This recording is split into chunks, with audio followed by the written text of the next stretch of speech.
오늘은 사무엘하 14장 1절부터 11절에 있는 말씀입니다. 사무엘하 14장 1절부터 11절에 있는 말씀.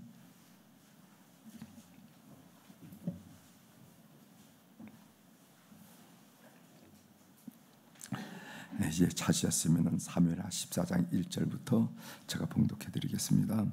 수라의 아들 요압이 왕의 마음이 압살롬에게로 향하는 줄 알고 드고아의 사람을 보내 거기서 지혜로운 여인 하나를 내려다가 그에게 이르되 청하건대 너는 상주가 된 것처럼 상복을 입고 기름을 바르지 말고 죽은 사람을 위하여 오래 슬퍼하는 여인같이 하고 왕께 들어가서 그에게 이러이러하게 말하라고 요압이 그의 입에 할 말을 넣어주니라. 드고아 여인이 왕께 아를 때 용 얼굴을 땅에 대고 엎드려 이르되 왕이여 도소서 하니 왕이 그에게 이르되 무슨 일이냐 하니라. 대답하되 나는 진정으로 과부니이다. 남편은 죽고 이 요종에게 아들 둘이 있더니 그들이 들에서 싸우나 그들을 말리는 사람이 아무도 없으므로 한 아이가 다른 아이를 쳐 죽인지라. 온 족속이 일어나서 당신의 요종 나를 핍박하여 말하기를 그의 동생을 쳐 죽인 자를 내놓으라.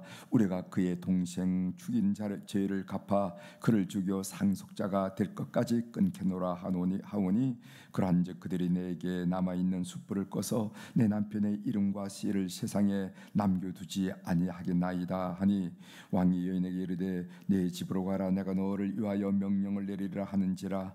드고아 여인이 왕께 아르되 내 주 왕이여 그 죄는 나와 내 아버지의 집으로 돌릴 것이니 왕과 왕위는 허물이 없으리이다. 왕이 이르되 누구든지 네게 말한 자를 내게로 데려오라. 그가 다시는 너를 건드리지 못하리라 하니라. 여인이 이르되 청하건대 왕은 왕의 하나님 여호와를 기억하사 원수 갚는 자가 더 죽이지 못하게 하옵소서. 내 아들을 죽일까 두렵나이다 하니 왕이 이르되 여호와께서 살아계심을 두고 맹세하노니 내 아들의 머리카락 하나도 땅에 떨어지지 아니하리라 하니라. 아멘. 11절까지 함께 읽었습니다.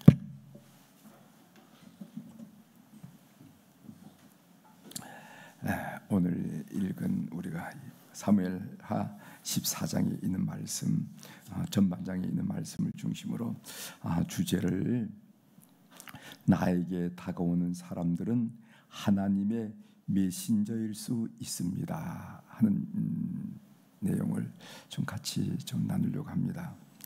여러분들이 하루를 살다 보면은 이런저런 사람들을 만나게 되죠.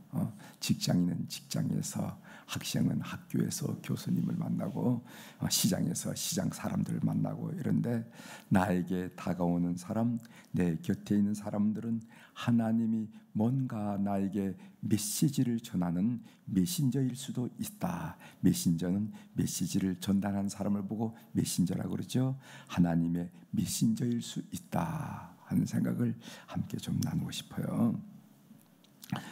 생명의 삶에 나온 이야기입니다. 탈무드에 보면은 임금이 두 사람, 그 두 사람의 이름은 시몬과 요한인데 시몬과 요한을 불렀습니다. 시몬에게는 무슨 부탁을 했냐면 세상에서 가장 좋은 것을 가지고 와라 이렇게 부탁을 했어요. 그리고 요한에게는 세상에서 가장 나쁜 것을 구해와라 이렇게 명령을 했습니다. 시몬이 가장 귀한 것이라고 구해온 것은 뭐냐면은 사람의 혀였어요. 사람의 혀 가장 귀합니다. 세상에 이것보다 귀한 것은 없습니다. 여러분 금방 눈치챘죠? 세상에 가장 나쁜 것을 가지고 온 사람도 구해온 것도 요한이 가장 나쁜 것을 구해온 것도 사람의 혀예요. 혀라면 무슨 의미인지 여러분들이 금방 이해하리라 생각합니다. 혀는 사람을 살릴 수도 있고 사람을 죽일 수도 있어요. 사람은 칼로만 죽는 게 아닙니다. 사람은 칼로만 죽는 게 아니라 총알만으로 죽는 게 아니라 사람이 혀로도 죽을 수 있어요. 여러분의 혀는 사람을 살리는 혀. 사람을 살리는 혀가 뭘까? 기도하는 혀, 칭찬하는 혀, 격려하는 혀, 삶을 북돋우는 혀. 이런 혀는 아마 사람을 살리잖아요. 좌절하던 사람이, 절망하던 사람이, 자포자기하던 사람이 여러분들의 입에서 나오는 말을 통해서 용기를 얻을 수 있다 하는. 그래서 오늘도 여러분들 만난 사람은 하나님이 보낸 사람을 만났구나. 하나님이 보낸 사람을 만났구나. 하나님을 모르는 사람도 뭔가 선한 절대자가 당신을 나에게 보냈습니다 하는 그런 간증과 고백을 할 수 있는 그런 사람들이 되기를 주 이름으로 부탁하면서 말씀을 시작합니다. 본문 내용입니다. 다윗은 첫 아들 암논을 잃고, 그렇죠? 암논을 잃고, 압살롬이 암논을 죽였으니까. 그리고 다말은요, 그의 그런 일을 당하여서 폐인이 되어가고, 동복 오라버니 압살롬의 집에서 폐인이 되어가는 거야. 공주로서의 그 자존감, 긍지는 다 깨어지고 그 채색 옷이 찢어졌다 한 말이 의미하는 거죠. 공주로서의 자긍심, 자존감 다 찢어지고 그냥 목숨이 붙어 있으니까 살아가는 폐인의 삶을 살고 있고, 압살롬은 망명 아닌 망명을 자기 애가때, 할아버지 댁에, 애할아버지 댁에 망명을 갖고, 여러분 이 다윗의 마음이 어떠했을까요? 요압 장군이 이 다윗의 마음을 알아챘습니다. 그래서 그 이야기가 1절에 나오는데 1절 한번 보겠습니다. 1절, 수르와의 아들 요압이 왕의 마음이 압살롬에게로 향하는 줄 알고, 여기 보면 왕의 마음이라 이런 말이에요. 왕의 마음. 요압은 어떤 사람인가 하면은 수르와의 아들, 이 수르와는 요압의 누이를 말하는데, 요압은 다윗의 생질 조카, 그러니까 누이의 아들이니까 생질이죠. 생질 조카였으며 군 사령관이었습니다. 그는 다윗과 함께 사선을 넘은 사람이었어요. 삶과 죽음의 선을 넘었던 사람이란 말이죠. 이게 그러니까 보통 사람이 아니에요. 함께 죽음을 같이 했던 그런 사람이었는 거죠. 그는 평생 다윗의 지근거리에 있으면서 다윗을 도왔던 신하였습니다. 그는 다윗에게 충성스러운 신하였지만은 다윗 이후를 생각하는 사람이었어요. 그는 다윗의 후계 구도에 영향력을 행사하고 싶었던 사람이었습니다. 그는 다윗이 압살롬을 염두에 두고 있구나 하는 그 마음을 알아챘다는 겁니다. 그래서 요압은 이 압살롬의 문제를 어떻게 하든지 해결해서 왕의 마음을 편안하게 하고, 나름 자기도 왕의 후계 구도에 영향력을 행사하고 싶다 하는 그런 생각을 하게 됐다는 것이죠. 그리하여 두고아의 사람을 보내서 지혜로운 여성 한 명을 부르게 됩니다. 2절입니다. 2절 읽어드리겠어요. 두고아의 사람을 보내 거기서 지혜로운 여인 하나를 데려다가 그에게 이르되, 청하건대 너는 상주가 된 것처럼 상복을 입고 기름을 바르지 말고 죽은 사람을 위하여 오래 슬퍼하는 여인같이 하고. 이 두고아는 예루살렘에서 남쪽으로 한 16km 떨어진 곳으로서 베들레헴 근처라 이렇게 이야기하고 있어요. 아마 요압 장군의 고향이 아니었을까 이렇게 추측하는 학자들도 많습니다. 여기 보면 지혜로운 여성 하나를 구해달라 했는데, 이 지혜로운 여성에서 이 지혜란 말은 어떤 영리함, 슬기로움 이런 의미보다도 여러분 저분은 참 지혜로워, 참 지혜롭다 하는 거, 현명한 슬기로움 이런 의미라기보다는 숙련성, 전문성을 뜻하는 그런 의미로서 연기를 잘하는 여인이라 하는 의미죠.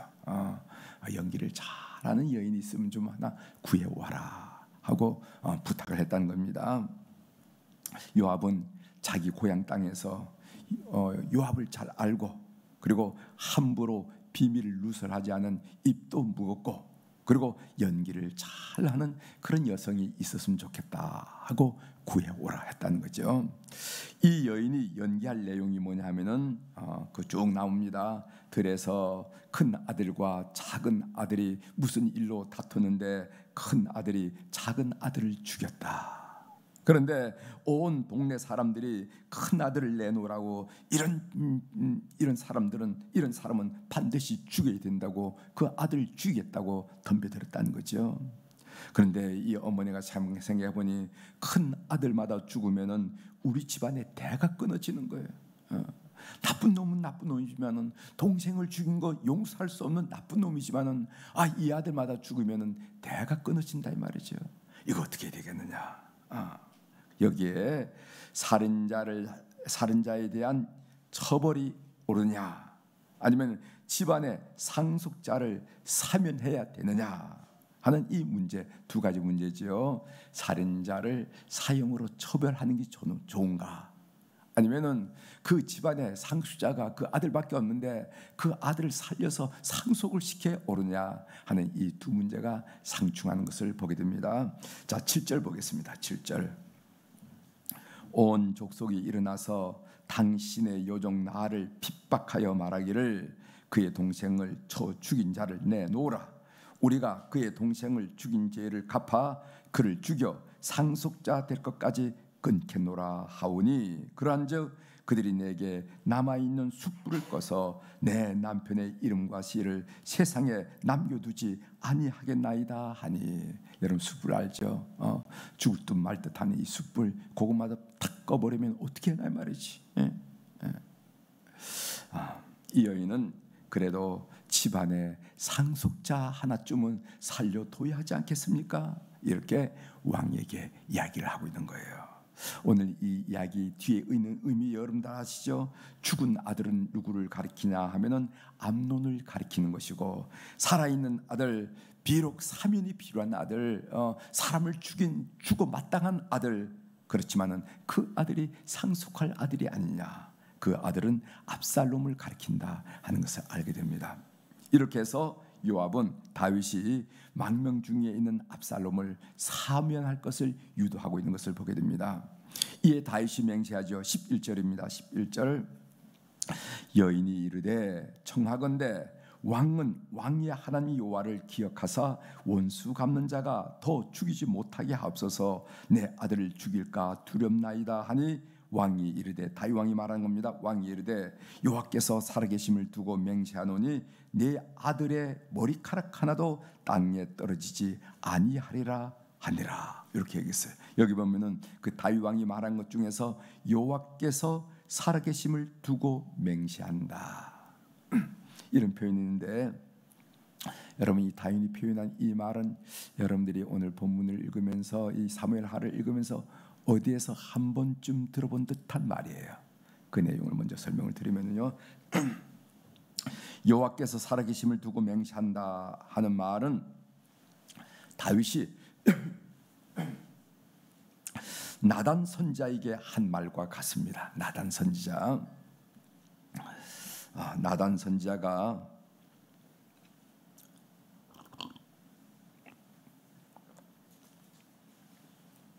다윗의 죄를 지적하기 위해서 한 말이 있는데, 한 이야기가 있는데, 그 이야기를 여러분들에게 말씀드리면은, 나단 선지자가 다윗 왕에게 왔어요. 선지자가 와서 한 얘기입니다. 왕이요, 두 사람이 있는데 한 사람은 엄청 부자이고 그래서 양과 소가 많고, 한 사람은 아주 가난해서 작은 암양 새끼가 한 마리가 있는데 어떻게 하면 자식처럼 여기, 그래서 양과 더불어 살기도 하고 애시중기 양을 키웁니다. 그런데 한 나그네가 부잣집에 이렇게 방문을 했어요. 그런데 이 부자는 자기에게 있는 자기의 양과 소는 아까워서 가만히 놔두고 가난한 사람의 암양 새끼 한 마리밖에 없는 그 암양 새끼를 빼앗아서 잡아서 대접을 했습니다.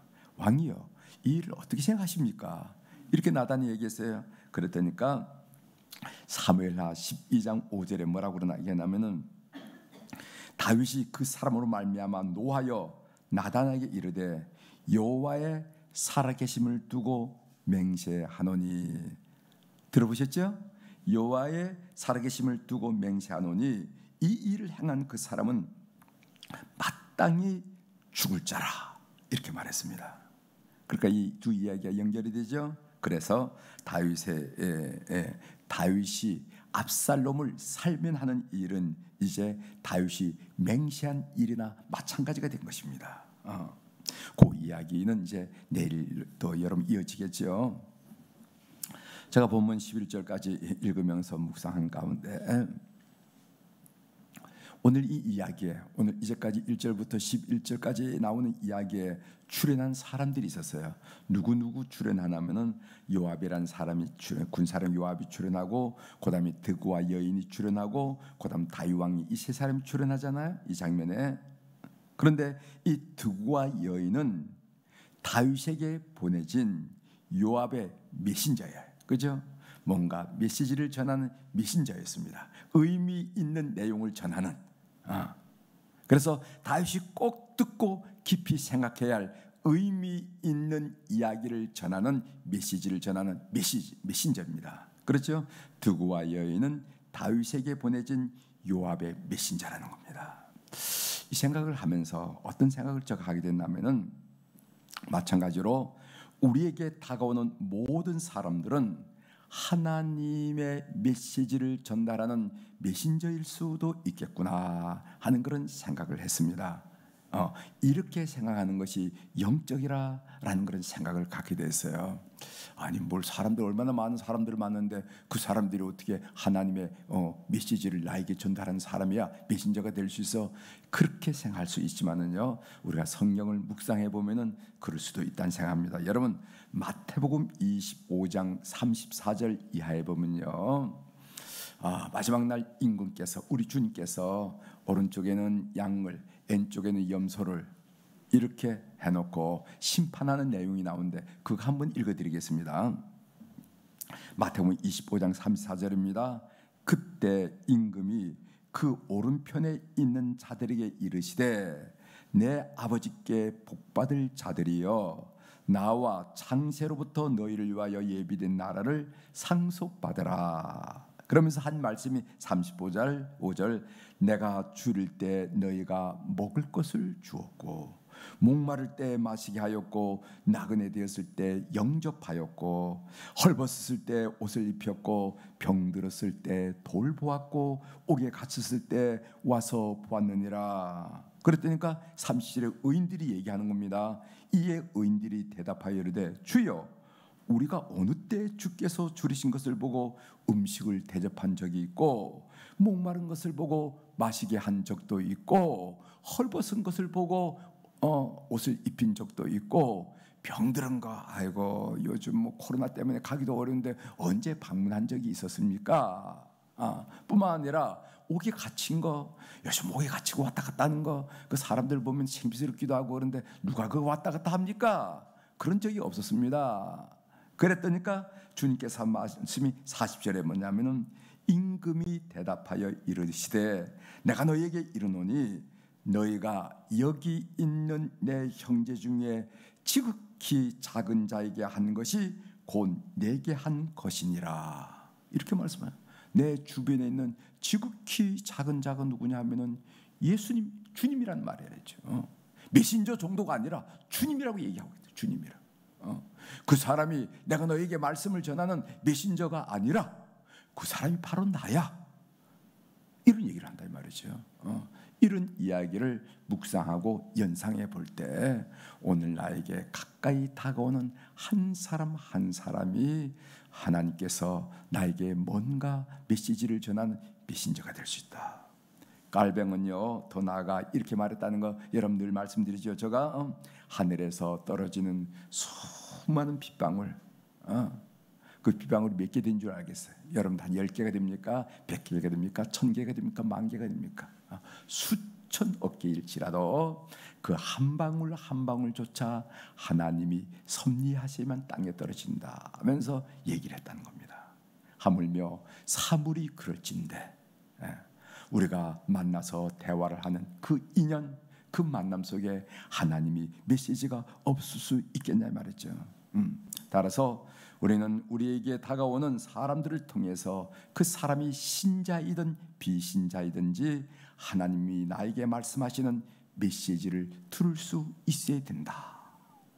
만일 우리가 이런 마음을 갖게 된다면은 우리가 사람을 대하는 태도가 진지해지지 않을까 하는 생각을 우리가 하게 되더라 이 말이죠.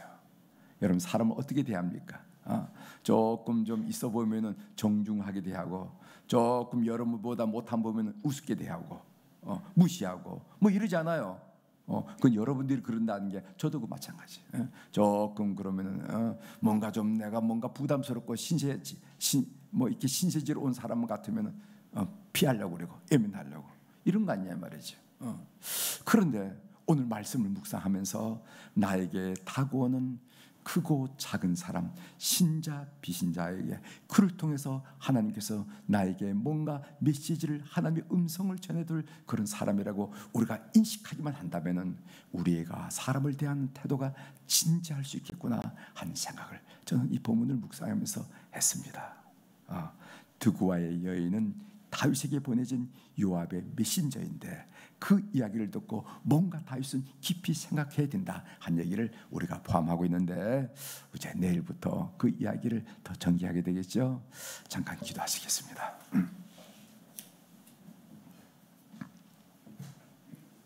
하나님 아버지, 오늘 드구아 여인과 요압 장군과 또 이야기를 듣고 있는 다윗 왕을 통해서 오늘 이 묵상하는 가운데 우리에게 다가오는 사람들도 그 사람이 신자이든지 비신자이든지, 지체가 높은 사람이든지 지체가 낮은 사람이든지, 가진 사람이든지 갖지 않은 사람이든지, 안면이 있는 사람이든지 아니면 초면이 든 사람이든지, 나에게 오는 사람은 어쩌면은 하나님께서 나에게 들려주고 싶은 메시지를 갖고 오는 사람일 수도 있다 하는 생각을 본문을 묵상하는 가운데 그런 생각에 이르렀습니다. 만일 그런 생각을 우리가 갖는다면 사람을 대하는 태도가 얼마나 진지하겠는가 하는 생각도 하게 되었습니다.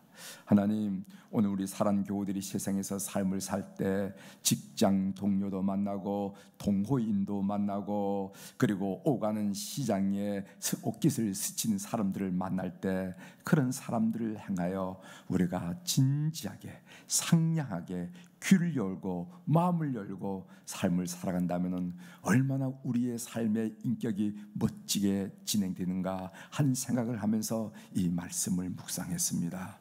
오늘도 우리 사랑하는 교우들이 이렇게 삶을 통해서 그리스도의 향기를 뿜어내는 하나님의 사람들로 세워 주시옵소서. 하나님, 오늘도 우리 사랑하는 교우들이 주님 앞에 귀한 물질을 올려드렸습니다. 늘 고백드리는 고백이지만은 뭐 많아서 돈을 많이 벌기 때문에 이 정도는 이것이 아니라 소중한 물질, 주님 생각하면서 주님 기대하면서 주님께 간구를 드리는 그런 심령으로 이 물질을 올려드렸사오니 주님, 눈 맑으신 우리 하나님께서 챙기시고 연락하여 주시옵소서. 그래서 인생살이, 이 쉽지 않은 인생살이가 내 힘으로 내 자간으로 내 판단으로 사는 것이 아니라 하나님의 이끄심과 하나님의 섬세한 간섭하심과 하나님의 역사심을 사는 것을 내 스스로도 느끼고 주변 사람들도 저 사람의 삶을 보면 하나님이 역사하시긴 역사하세라고 간증하는 그런 삶이 될 수 있도록 주께서 붙드시고 인도하여 주시옵소서. 오늘 목요일날 특별히 이제 우리가 대신방이 계속되고 있는데 하나님, 이 대신방에 주의 은혜와 기름 부으심과 축복을 간구하면서 기도를 올립니다. 하나님, 사람들만 우르르 몰렸다가 웃고 헤어지는 그런 모임이 아니라, 그런 만남이 아니라 우리 주님과 동행하는 만남이 되게 하시고, 그래서 주님을 가장으로 다시 한번 확인하는 그런 만남이 되게 하시고, 영적인 안목이 열려서 삶의 어떤 일이 있다더라도 그 가정을, 그 가문을 지키시는 불말과 불병과 하늘의 천군 천사를 보면서 확신하는 그런 귀한 차례가 되게 도와주시고, 하나님, 그 다 가정에 있는 모든 악한 마귀의 담들은 회는 무너지고 성령의 거룩한 단들이 회복되는 그런 귀한 역사가 있게 도와주시옵소서. 아브라함이 그랬듯이, 노아가 그랬듯이 무너진 제단들이 회복되면서 하나님이 임재하는 그런 가정이 있게 도와주시기를 간절히 빌고, 이런 대신방이 되도록 주님 역사하여 주시옵소서. 오늘도 하늘의 주권과 땅의 주권을 가진 우리 주님의 권세 있는 이름으로 선포합니다. 내 영혼이 잘된 같이 범사가 잘되고 강건한 축복을 오늘도 맛보아 알게 도와주옵소서. 예수님의 이름으로 감사하며 기도 올리옵나이다. 아멘.